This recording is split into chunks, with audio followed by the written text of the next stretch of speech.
bangun ruang atau dimensi 3. Tentu yang dimaksud dengan jarak bidang dengan bidang pada pembahasan kali ini adalah bidang dengan bidang yang harus sejajar.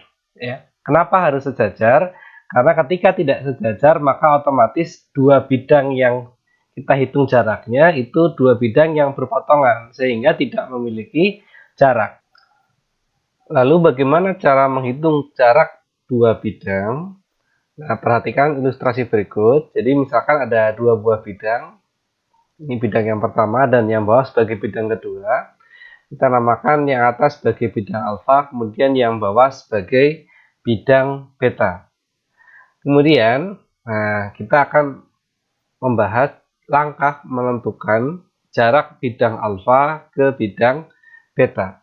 Yaitu nanti yang pertama, kita harus bisa menentukan garis yang tegak lurus dengan bidang alfa dan bidang beta. Berarti kurang lebih ilustrasinya seperti ini. Kita buat garis yang menghubungkan alfa dengan beta dan syaratnya harus tegak lurus dengan kedua bidang tersebut. Selanjutnya, nah ini ya kita buat tambahan garis agar itu untuk memastikan bahwasanya garis yang kita maksud tadi adalah garis yang tegak lurus dengan bidang alfa dan bidang beta. Selanjutnya untuk langkah yang kedua, garis tersebut otomatis kan menembus ya bidang alfa misalkan nanti di titik A dan bidang beta di titik B. Nah, kurang lebih seperti ini ilustrasinya. Nah, ini menembus yang A, yang kedua menembus bidang beta di titik B. Berarti, nah ini yang ketiga, jarak kedua bidang bagaimana? Nah, tentu jarak kedua bidang karena sekarang sudah kita temukan garis yang tegak lurus yang menghubungkan kedua bidang tersebut. Berarti, nah seperti ini ya. Jarak dua bidang alfa dengan beta ya sepanjang garis yang warna merah ini, ya ruas garis yang warna merah ini. Yaitu sama saja panjangnya AB. Kita langsung ke contoh, nanti biar kalian lebih paham kasus pada jarak dua bidang atau jarak bidang ke bidang. Yang mudah kita menggunakan kubus saja. Jadi misalkan ada kubus ABCD EFGH dengan panjang rusuk 6 cm. Tentukan jarak antara A bidang ADHE dan bidang BCGF dan yang B bidang AFH dengan bidang BDG. Selalu kita kalau ketemu kasus seperti ini ya kita lukiskan dulu kubus ABCD EFGH dengan panjang rusuk 6 cm. Kurang lebih nanti seperti ini ya. Nah, panjang rusuknya 6 cm. Berarti AB 6, BC 6 dan juga CG pun 6 cm. Kemudian kita lukiskan dulu. Misalnya kita mau mencari yang A dulu, yaitu bidang ADHE dan bidang BCGF. Ya kita fokuskan ke bidang ADHE, berarti bidang yang sisi kiri ini, dan BCGF. Nah, ini bidang sisi kanan. Langkahnya bagaimana? Nah, seperti tadi, secara umum langkahnya adalah kita harus menentukan garis yang tegak lurus ADHE sekaligus BCGF. Kira-kira garisnya seperti apa? Nah, karena ADHE dan BCGF itu bangun yang tegak, maka otomatis yang tegak lurus dengan keduanya adalah garis yang mendatar seperti AB. Atau kalau kamu pakai CD ya boleh, pakai EF ya boleh, pakai HG boleh. Atau dari tengah-tengahnya AD ke tengah-tengahnya BC ya nggak masalah. Yang penting tegak lurus dengan kedua bidang tersebut.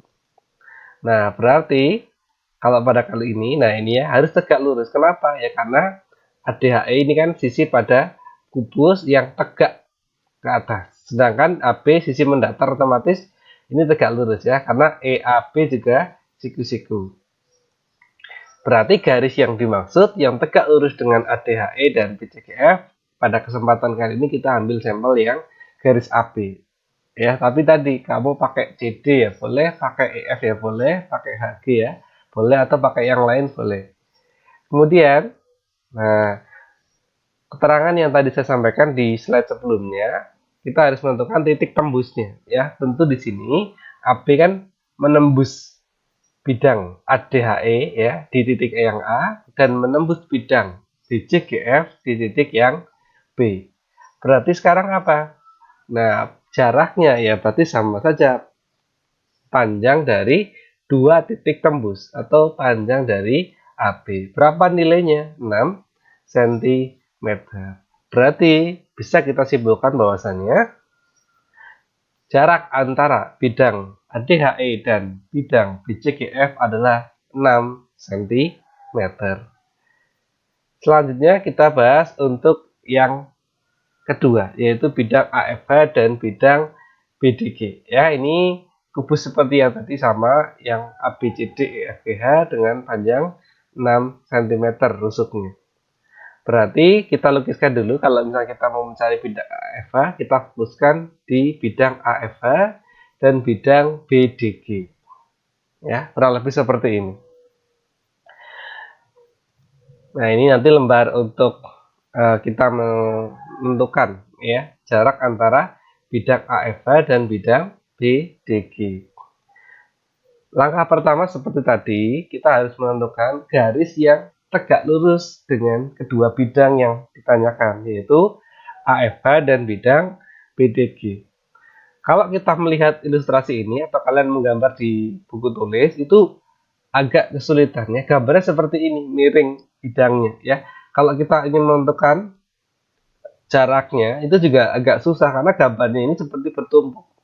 Nah, lalu bagaimana? Nah, pada kesempatan kali ini saya menggunakan aplikasi lain yang nanti akan memudahkan visualisasi kita dalam menentukan jarak antara bidang AFH dan bidang BDG. Baik, saya lanjutkan.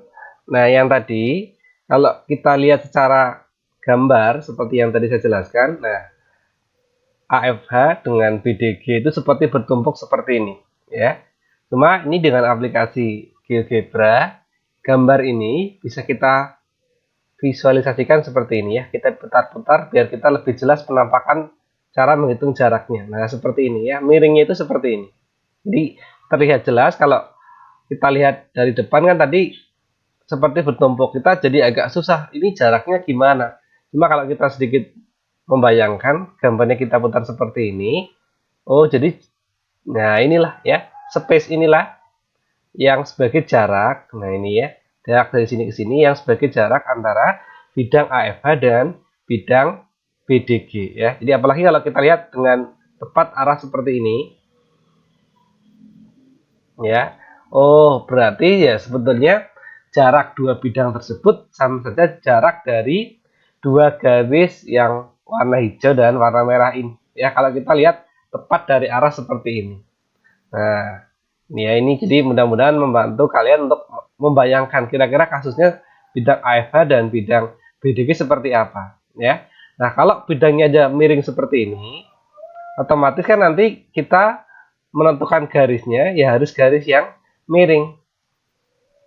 Nah, jadi garis yang saya maksud yang tegak lurus dengan bidang AFH dan bidang BDG adalah garis EC. Nah, ini kalau kita perhatikan dari sini, ya itu menembus. Nah, seperti ini ya, arah dari samping itu menembus dan ternyata nanti akan kita tunjukkan ini tegak lurus ya. Garis yang di sini, garis yang hijau dengan yang merah, yang biru dengan yang hijau ini berpotongan tegak lurus. Begitu juga yang biru dengan yang merah, ya ini yang khususnya di tengah-tengahnya, yaitu nanti menembus tegak lurus. Ini dia ilustrasi lengkapnya yang tadi saya maksud. Jadi garis EC itu menembus tegak lurus bidang AFH dan bidang BDG seperti ini ya. Ini tegak lurus. Jadi nanti bidangnya ya kalau kita buat simetri lipatnya dari bidang AFH ya berarti kita buat garis AI di mana I di sini adalah titik tengahnya HF. Karena kan nanti AFH segitiga sama sisi ya. Nanti garis EC itu menembus bidang AFH dan titik tembusnya itu merupakan titik potong antara garis AI dan garis EC ya. Nanti ibaratnya kita tuliskan titik potongnya di titik K. Begitu juga untuk bidang yang bawah ini. Nah, ini ya, bidang BDG. Nanti titik tembusnya merupakan titik potong antara garis GC, di mana J di sini adalah titik tengahnya BD. Kita kembali ke kasus yang tadi. Jadi ini gambar bidang AFH dan bidang BDG. Jadi kita harus menentukan garis yang tegak lurus dengan AFH dan bidang BDG. Tadi sudah kita tentukan, yaitu garis yang dimaksud adalah garis EC. Nah, kurang lebih seperti ini kalau dilukiskan. Kemudian kita peroleh titik tembusnya. Ya, dan nanti garis EC ini akan menembus bidang AFH di titik K dan BDG di titik L. Nah, kurang lebih seperti ini ilustrasinya. Nah, ini kan titik tembus pada bidang AFH dan yang L titik tembus pada bidang BDG. Kemudian tadi K itu akan dilalui oleh garis AI, di mana I di sini adalah titik tengahnya HF. Dan L juga dilalui oleh garis GC, di mana J adalah titik tengahnya BD. Berarti, nah tadi karena ini tegak lurus ya di K dan tegak lurus di L, berarti jarak antara bidang AFH dan bidang BDG adalah panjang KL.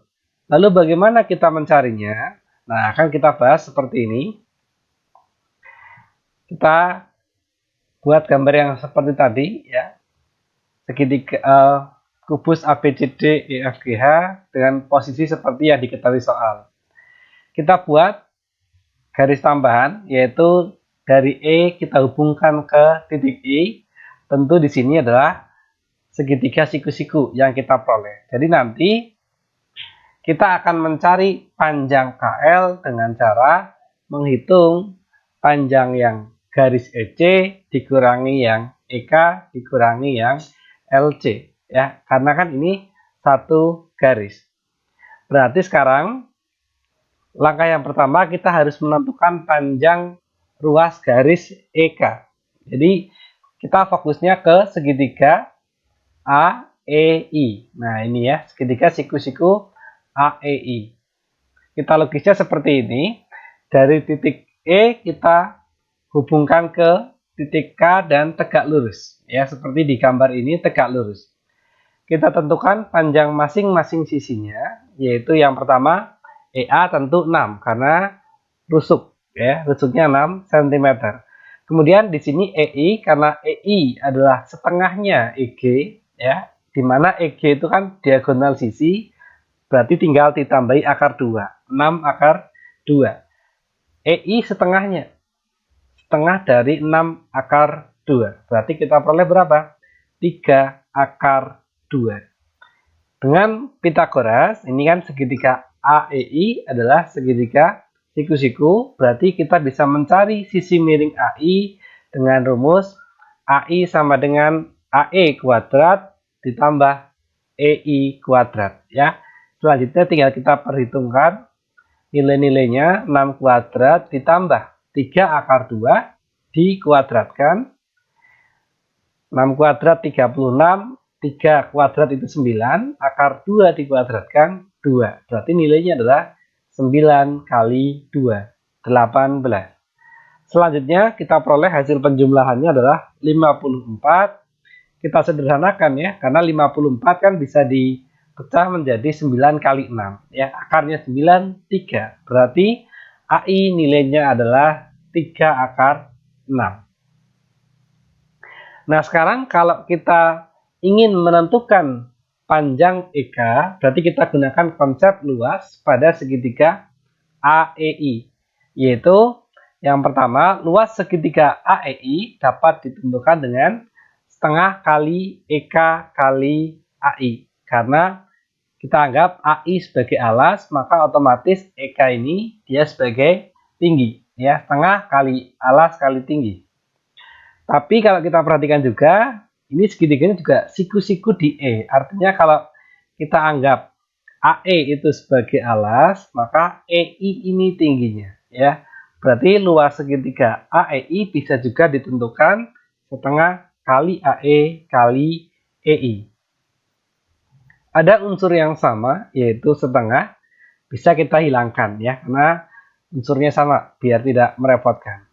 Kemudian berarti kita sekarang memperoleh persamaan EK kali AI, AI-nya tadi sudah kita hitung 3 akar 6 ya, sama dengan 6, AE itu 6, EI 3 akar 2. Di sini ada unsur yang sama ya, yaitu 3 bisa kita hilangkan. Berarti nanti yang kanan menjadi 6 kali akar 2. 6 akar 2, ini akar 6-nya pindahkan ke kanan. Berarti jadi membagi seperti ini. Berarti EK sama dengan 6 akar 2 dibagi akar 6. Karena penyebutnya akar, berarti harus kita rasionalkan dengan cara kalikan atas bawah dengan akar 6. Nanti yang bawah kan kalau dikalikan akar 6 kali akar 6, 6. Bisa dicoret dengan yang atas ini ya. 6-nya bisa dicoret. Selanjutnya tinggal kita peroleh akar 2 kali akar 6. Yaitu akar 12. Terakhir, akar 12 bisa kita sederhanakan jadi 2 akar 3 ya. Karena 12 itu 4 kali 3. Akarnya 4, 2. Berarti panjangnya EK 2 akar 3. Tentu kalau kita perhatikan ilustrasi gambar ini, kalau kita mencari panjang LC tentu akan sama ya dengan kalau kita mencari panjang EK, sehingga otomatis LC bisa kita tentukan sebagai EK ya, sama dengan panjang EK, yaitu nilainya berapa? 2 akar 3. Kemudian di sini tadi EC itu kan diagonal ruang. Berarti tinggal ditambahi akar 3 ya. Tentu nilai di sini EC adalah 6 akar 3. Sehingga dengan rumus yang tadi sudah kita tentukan di bagian atas ini, KL sama dengan EC dikurangi EK dikurangi LC ya, seperti ini. Berarti nilainya adalah EC diagonal ruang 6 akar 3, EK tadi sudah kita tentukan 2 akar 3 dikurangi LC. LC sama saja EK, yaitu 2 akar 3. Berarti tinggal kita hitung 6 dikurangi 2 dikurangi 2. Maka kita peroleh 2. Akar 3-nya tinggal ditambahkan di belakangnya. Jadi panjang KL adalah 2 akar 3. Padahal KL di sini mewakili jarak antara dua bidang, yaitu AFH dengan BDG. Sehingga dapat kita simpulkan jarak bidang AFH dan bidang BDG adalah 2 akar 3 cm. Nah, begitulah cara pembahasan mengenai menghitung jarak khususnya pada bidang AFH dan bidang BDG. Nah, sebelum saya akhiri, ini sudah saya sediakan soal mengenai kasus jarak bidang ke bidang. 2 soal latihan yang tadi sudah saya jelaskan itu sebagai dasar untuk menyelesaikan soal-soal berikut. Yaitu soalnya ada 3 buah, tapi ini kasusnya saya fokuskan pada kubus saja ya, biar lebih mudah seperti pembahasan kita tadi. Yaitu ada kubus ABCD EFGH dengan panjang rusuk 12 cm dan seterusnya ini ya. Kalian bisa memahaminya. Silahkan nanti 3 latihan soal ini bisa dijadikan tolak ukur untuk menguji seberapa paham kalian terhadap materi yang sudah saya sampaikan. Kurang lebihnya seperti itu untuk pembahasan pada kesempatan kali ini. Bila ada kesalahan, saya mohon maaf. Assalamualaikum warahmatullahi wabarakatuh.